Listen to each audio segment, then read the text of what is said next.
पिटिसि काउन्सिलनि जिरायनानै थायाखै उन्दुनानैबो थायाखै रायजोफोर मानगोनां गबिन्द चन्द्र बसुमतारी सार बा बिटिसिनि बिटिआरसो दायो बिटिआरनि डिपुटि चिफ बिथाङा अजद दैखांदों आरो एग्लुंजोबदों मानगोनां आसाम आयेननि बिबुंथिगिरि बिस्वजित दैमारि सारनि माखासे खोथा ओंखारदोंबाव नाथाय सैथोआ मा जोबजासिमाव मा ओंखारगोन मोनसे खोथाखौबो फोरमायनांगोन नोंथांमोननो जोंहा बिटिआर गभर्नमेन्टआ प्रमद बर' सारनि स्ट्रंलि डेडिकेटेड डायनामिक लिडारनि सान हर उन्दुनाय गैयै रेस्ट गैयै खामानि मावनायाव गोबां डेभेलप जागासिनो दं आरो गोबां खामानि मावनो थांगासिनो दं नोंथांमोना नेनानै थाबानो जाबाय आरो लोगोसे मोनसे खोथाया बेबो खामानि मावनोथ' टाइम नांगौ नालाय एबारबो फिन खेबसेबाव नोंथांमोना लैहोर भट होनानै मानगोनां प्रमद बर' सारखौहाय खेबसेबाव देरहाहोबाव खिजान नोंथांनि सिमाङाबो साक्सेस जाहैयो बै बोसोराव बिटिसि इलेक्सनासो जाथारसिगोन नालाय दा बेनिखायनो गबिन्द चन्द्र बसुमतारी सारा मा बुंदों नायग्रोजोब जोबजासिमाव नोंनि मतामतखौ कमेन्टखौबो होनो हागोन दिनै नोंथांमोननि गेजेरजों मोनसे बाथ्राखौ जों स्पष्ट खालामनो नागिरदों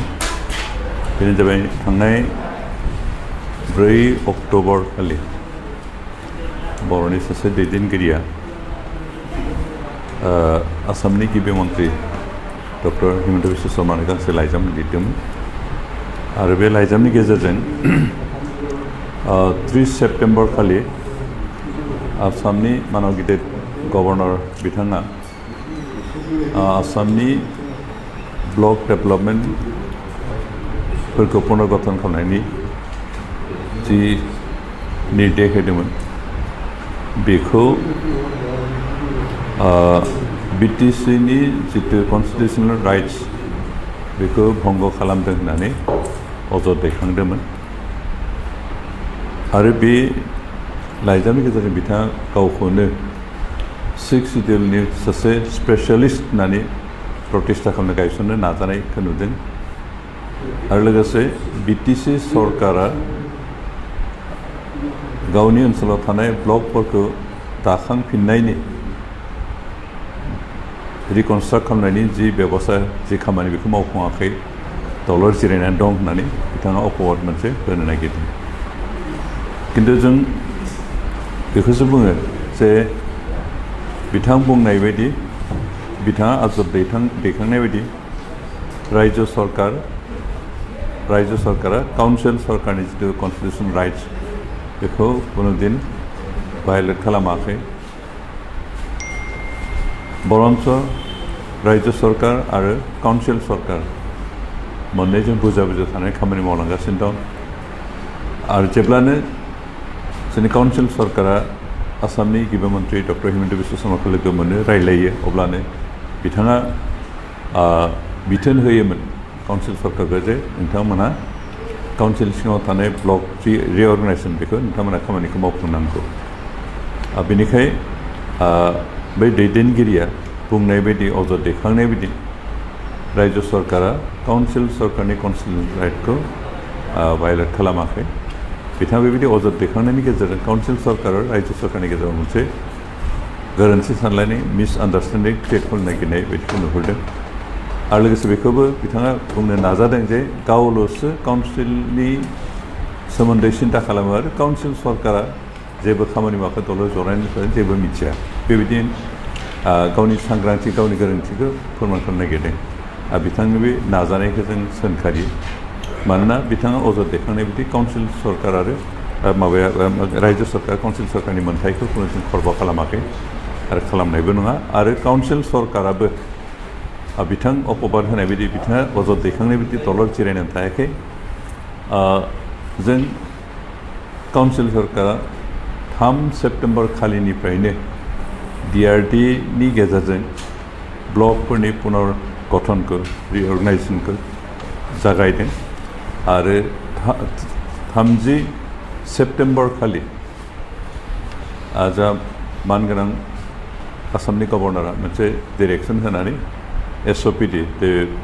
पिटिसि काउन्सिल सिङाव थानाय ब्लकफोरखौ दाथायफिननो थाखाय मोनसे एसअपि दाना होदों आरो बे एसअपिनि थिननाय बायदि काउन्सिल सरकारा बे खामानिखौ मावगासिनो दं बेनिखायनो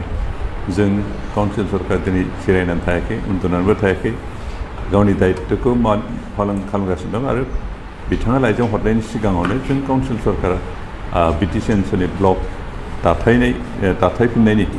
रिअर्गनाइजेसननि खामानिखौ मावगासिनो दं बेनिखायनो अजद दैखांनाय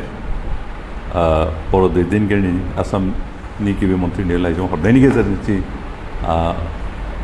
मोनसे गाज्रि बारहावा सोमजिहोनो नागिरनाय बेखौ जों सोंखारियो आरो रायजो राजाखौ खावलायो जे बेबायदि गावखौनो जोबोद काउन्सिलनि स्पेसियेलिस्ट हिसाबै फसंनो नाजानाय बिथांनि बे नाजानायजों रायजोफ्रा जाहाथे दैदेनजाया आरो जों रायजोफ्रा काउन्सिलनि जि मोन्थायखौ मोजां बुजिनानै बिथांजों दैदेनजायालासिनो जोंनि स्थितियाव जाहाथे थिग थायो बेखौनो खावलायनाय